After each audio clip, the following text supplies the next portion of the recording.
கேட்டபோது அன்னவர் தெரிவித்தார், இறக்கப்பட்டது 84,000 ஜீவசிந்துகளுக்கு நீ படியளக்க வேண்டும், ஒரு மரத்து விறகெடுத்து சாதங்கள் உண்டு பண்ண வேண்டும் என்று சொன்னார்.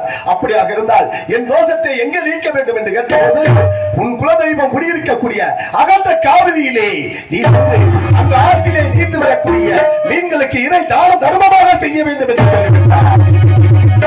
அப்படியாக இருந்தால் புறப்படுங்க செல்வம் என்று அந்த அகன்ற காவிரிக்கு சென்றோம். அந்த அகன்ற காவிரியிலே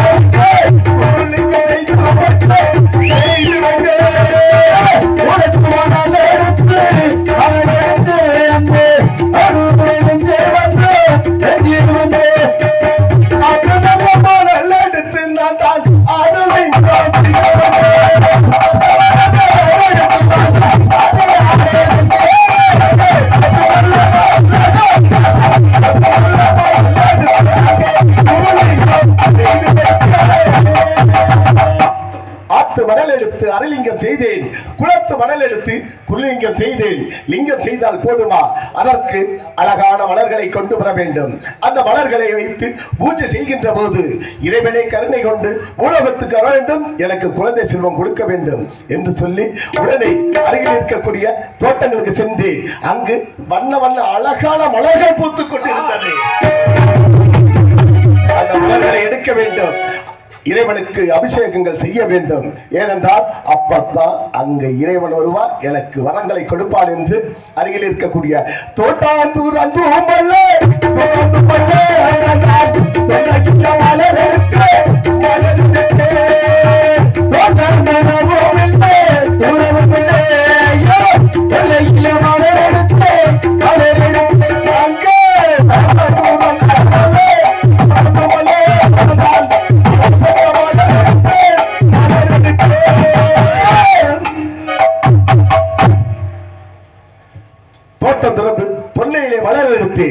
அருகில் இருக்கக்கூடிய மரங்களுக்கு சென்றேன். அருமையான மலர்கள் பூத்திருந்தது. அந்த மலர்களை எடுத்து வந்து பூஜைகள் செய்து கொண்டிருந்த வேளையிலே அங்கே ஸ்நானம் செய்திருந்த சாமியார் தெரிவித்தார். என்ன தெரிவித்தார் என்றால், நீ இப்படி மலர்களை செய்தால் இறைவன் வந்து கருணை புரிவான், வரம் கொடுக்க மாட்டார் என்று சொல்லிவிட்டார். அப்படியாக இருந்தால் நான் என்ன செய்ய வேண்டும் என்று சொல்லும் போது, இப்பொழுது உன் குலதெய்வமாகப்பட்ட ஸ்ரீரங்க ரங்கநாதருக்கு சிறப்பு அபிஷேகங்கள் செய்ய வேண்டும். அதற்கு முன்னதாக ஒரு மரத்து விறகெடுக்க வேண்டும். அந்த விறகெடுத்து சாதங்கள் உண்டு பண்ண வேண்டும். அந்த சாதத்தை இறக்கப்பட்டது 84,000 ஜீவசிந்துகளுக்கு படியளக்க வேண்டும் என்று சொன்னார். அப்படியாக இருந்தால் உடனே அந்த வேலையை செய்ய வேண்டும் என்று ஒரு மரத்து விறகெடுத்தேன். என்ன மரத்து?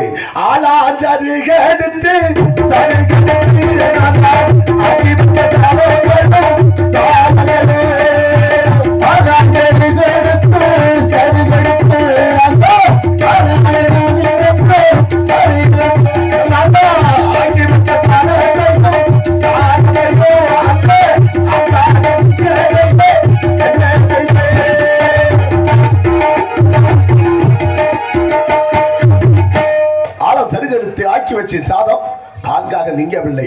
என்ன செய்ய வேண்டும் என்று அப்பொழுது அந்த சாதம் செய்திருந்த சாமியாரிடத்தில் கேட்டபோது, இப்போது உன் குலதெய்வமாகப்பட்ட ஸ்ரீரங்க ரங்கநாதர் இடத்தில் சிறப்பு வழிபாடுகள் செய்யுங்கள் என்று சொன்னார். அன்னவர் சொன்ன பிரகாரம் உடனே ஸ்ரீரங்க ரங்கநாதர் இடத்தில் சென்று காலை மாலை உச்சி என்று சொல்லக்கூடிய 3 வேளையும் சீரும் சிறப்பாக பூஜை செய்து கொண்டிருந்த வேளையிலே அங்கு எலுமிச்சங்கனி கிடைத்தது.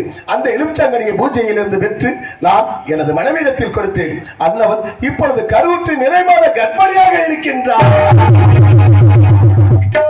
எப்படி இருந்தாலும் எனக்கும் இந்த பூலோகத்தில் குழந்தை செல்வம் பிறக்கிறது. ஆனால் 60 வயதாக நான் பூலோகத்தில் நடப்பிடமாகவே வாழ்ந்தேன். அப்படி இருந்தாலும் மக்கள் என்னை பார்த்து எப்படி ஏளனமாக சிரித்தார்கள் தெரியுமா? பூலோகத்தில் பிள்ளை இல்லாத பாக்கியம் இருப்பது இது ஒரு பாவமா?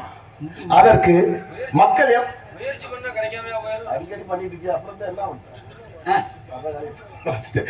இருந்தாலும் பூலோகத்தில் பிள்ளை இல்லாமல் வாழ்வது ஒரு பாவமான். இறைவன் கருணை புரிந்தால் பிள்ளை செல்வம் கிடைக்கும். அவரவர் செய்கின்ற தர்மத்தை பொறுத்துத்தான் குழந்தை செல்வம் கிடைக்கும். ஆனால் என் முன்னோர்களும் நானும் ஏதோ தவறு செய்து விட்டேன். ஆகையா எனக்கு தாமதமாக கிடைத்திருக்கிறது. இருந்தாலும் அதை பார்த்த மக்கள் என்னை சிரித்தார்கள். வயிறு வலிக்க சிரிப்பவர்கள்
கைதட்டி உற்சாகப்படுத்திய அத்தனை நண்பர்களுக்கும் கட்டாயம் என் கலைக்குழுவின் சார்பாக நன்றி கலந்த வணக்கம்.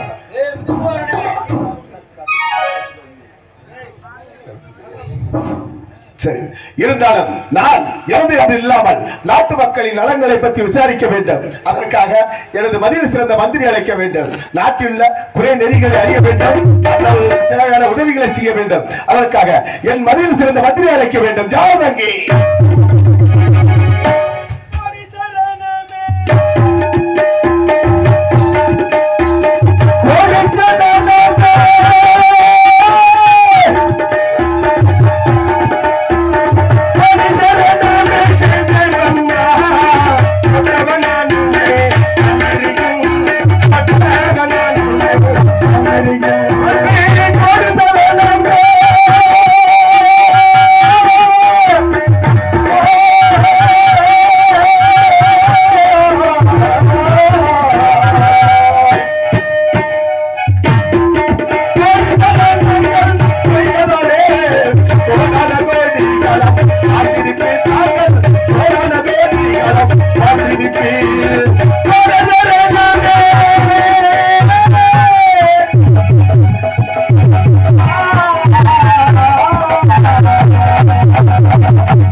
பூஜை செய்ததனால் கோடாதிகாலம் வாழ்ந்திருப்பாய். பராசக்தி இருமையாளம் என் குலதாக்கக்கூடிய ஸ்ரீரங்க ரங்கநாத அருளாலயம் சீரும் சிறப்பாக வாழ்ந்திருப்பாய். தாங்கள் சித்தமே எனக்கு பாக்கியம் மகாராஜா. மலை மதியில் சிறந்த மந்திரி அல்லவா? இருந்தாலும் எதற்காக தாங்களை அழைத்தேன் தெரியுமா? எதற்காக அழைத்தீர்கள்? இதோ தெரிவிக்கிறேன். நாட்டு மக்களின் நலன்களை பற்றி விசாரிக்க வேண்டும். அதற்காகத்தான் நாட்டில் உள்ள குறை நெறிகளை தாங்கள் மூலம் அறிந்து அவர்களுக்கு தேவையான உதவிகளை செய்ய வேண்டும் அல்லவா? அதற்காகத்தான் அழைத்தேன். இருந்தாலும் நாட்டில் உள்ள சிவாலயம், பிரம்மாலயம், விஷ்ணாலயம் என்று சொல்லக்கூடிய 3 ஆலயங்களும் காலை மாலை உச்சி என்று சொல்லக்கூடிய 3 வேளையும் 6 கால பூஜை சீரும் சிறப்பாக நடக்கிறதா? அதில் ஏதேனும் குறை இருக்கிறதா? மகாராஜா, மந்திரி, நாட்டில் உள்ள சிவா, பிரம்மா, விஷ்ணு, காளி, துர்க்கை, பிடாரி, கருப்பசாமி, பாண்டி முனீஸ்வரர் சொல்லக்கூடிய பரிவார தெய்வங்களுக்கும் பூஜை நடத்துவது அதில் எந்த விதமான குறைபாடுகளும் இல்லை மகாராஜா. சபாஸ். ஆலயங்கள் தோறும் 6 கால பூஜை சீரும் சிறப்பாக நடக்கிறது. இருந்தாலும் கல்வி கேள்வி என்னும் எழுத்தை கற்றிருந்த பொதுமக்களும் பெரியோர்களும் சிறியோர்களும் எவ்வாறு பாடசாலை சென்று கல்வியை கற்று வருகிறார்கள்? மகாராஜா, பாடசாலைக்கு செல்லக்கூடிய சிறார்களும் அங்கே பயிற்றுவிக்கக்கூடிய ஆசிரியர்களும் வெகு சீரும் சிறப்பாக கல்வி புரிந்து வருகிறார்கள். அதில் எந்த விதமான குறைபாடுகளும் இல்லை மகாராஜா. சபாஸ். நாட்டிலுள்ள குடிமக்களும் பொதுமக்களும் சிறியோர்களும் பெரியோர்களும் முதியோர் கல்வி என்று புது பாடசாலையை ஆரம்பித்திருக்கிறீர்கள். அனைவரும் கல்வியை சீரும் சிறப்பாக பெற்று வருகிறார்கள். இருந்தாலும் மாதம் மும்மாறி மழை பெய்து வருடம் ஒரு பொன்மாறி செழித்து விவசாயிகளும் குடிமக்களும் சீரும் சிறப்பாக இருக்கிறார்களா? இல்லை அவர்கள் வறுமையில் வாடிக்கொண்டுதான் இருக்கிறார்களா? மகாராஜா, மந்திரி, 6 மைலுக்கு ஒரு நட்சத்திரமும் மலை 3 மைலுக்கு ஒரு தண்ணி பத்திரம் அமைத்து வருகின்ற கூன் குருடி செவிடு பாடி பரிசு என்று சொல்லக்கூடிய அனைத்து பொதுமக்களும் வயிறார உணவு செய்கிறார்கள்.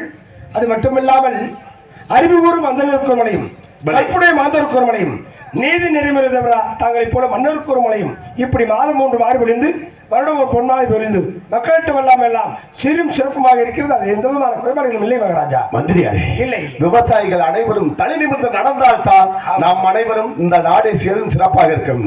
ஏனென்றால் அவர்கள் சேற்றில் கால் வைத்தால்தான் சோற்றில் கை வைக்க முடியும். அப்படிப்பட்ட விவசாயிகள் இந்த நாட்டின் முதுகெலும்பாக விளங்குகிறார்கள். அவர்களும் சீரும் சிறப்பாக இருக்கின்றார்கள். அப்படி இருக்கின்ற வேளையில் தாங்கள் மாறுவேடம் தரித்து நகர் சோதனைக்கு சென்றீர்கள். இந்த நாட்டில் உள்ள குடிமக்களும் பொதுமக்களும் நாட்டை ஆளக்கூடிய கோட்டை பெருமாள் ஆட்சியில் குறை நெறி என்று அனைவரும் பேசிக் கொண்டிருப்பார்கள். அது என்னவென்று தாங்கள் மாறுவேடம் தரித்து அறிந்து தெரிந்து வந்திருப்பீர்கள். அதை அறிய ஆவலாக இருக்கிறேன். மகாராஜா, மந்திரி, தாங்கள் இந்த கோட்டமலையை சீரும் சிறப்புமாக ஆட்சி வந்துள்ளீர்கள். ஆனாலும் மந்திரியாரே, மகாராஜா, ஆட்சியில் குறை இருந்தால் சொல்லிவிடுங்கள். ஆட்சி செய்பவன் குறையாக இருந்தாலும் என் மன்னரை விட்டு மக்களில் ஒருவரை தேர்ந்தெடுத்து விடலாம். தாங்கள் தயக்கமில்லாம சொல்லுங்கள். மகாராஜா, மந்திரியாரே, தாங்களுக்கு பின்னால் இந்த அரசாள்வதற்கு ஒரு வாரிசு மக்கள் அப்பொழுது மந்திரியாரே, உண்மைதான். எனக்கு பின்னால் இந்த நாட்டை கண்ணும் கட்டுமாகவும் சீரும் சிறப்பாக ஆட்சி செய்ய வேண்டும் அல்லவா? அது மட்டுமல்ல, எனக்கு கொல்லி வைக்க குழந்தை செல்வம் இல்லையே. என்னுடன் வாழையடி வாழையாக வாழ்ந்த என் மக்கள் என்னுடன் முடிந்துவிடும் போல இருக்கிறது என்று ஏழை எளிய மக்களுக்கு தான தர்மங்களையும் அப்பாடி சப்பாடி கூடு கூடு செவிடு வீடு என்று சொல்லக்கூடிய அனைத்து மாற்றுத்திறனாளிகளுக்கு அன்னதானங்களை அள்ளிப்பட்ட காரணத்தினாலும் பராசக்தி கிருபையினாலும் என் குலங்காக்கக்கூடிய ஸ்ரீரங்க ரங்கநாதர் அருளாலையும் எனது மனைவியாகப்பட்டவர் கருவுற்று நிறைமாத கர்ப்பிணியாக இருக்கின்றார். மகாராஜா, நான் வரும்பொழுது கூட தாதி பெண்கள் அங்கும் இங்கும் முலாவி கொண்டிருந்தார்கள். ஏது காரணம் என்று தெரியவில்லை மகாராஜா. மந்திரியாரே, என் தோஷத்தை நீக்கி எத்தனை நாளாக தெரியுமா? 10 மாதங்கள் முடிந்து விட்டது. எனக்கு பறவை தோஷம் பிடித்திருந்தது. அந்த தோஷத்தை முடித்ததால் எனக்கு குழந்தை பாக்கியம் கிடைத்து விட்டது. அவள் அந்த புறத்தில் இருந்ததால் தாங்களுக்கு தெரியவில்லை. ஏனென்றால் அந்த புறத்துக்கு செல்வன் மன்னர் மட்டும் தானே, தாங்கள் கூட கிடையாது. ஆகையால் அவளை மறைமுகமாகவே வளர்த்து வந்தேன். அப்படி இருக்கின்ற வேளையிலே அவளை இப்பொழுது நிறைமாத கர்ப்பிணியாக இருக்கின்றார். நான் தர்பார்க்கு வருவழியில் அரமனை பெண்கள் அங்கிங்கும் உலாவிக் கொண்டிருந்தார்கள். தாங்கள் அறிந்த விஷயம்தான். அது என்னவென்று அறிந்து வார்கள். ஏனென்றால் 10 மாதம் முடிந்து விட்டது அல்லவா? இன்றோ நாளையோ நாளை மறுநாளோ எனக்கு குழந்தை கிடைக்கும் போல் தெரிகிறது. ஆகையா அறிந்து தெரிந்து வார்கள். இதோ பார்த்து வருகின்றேன். அப்படியே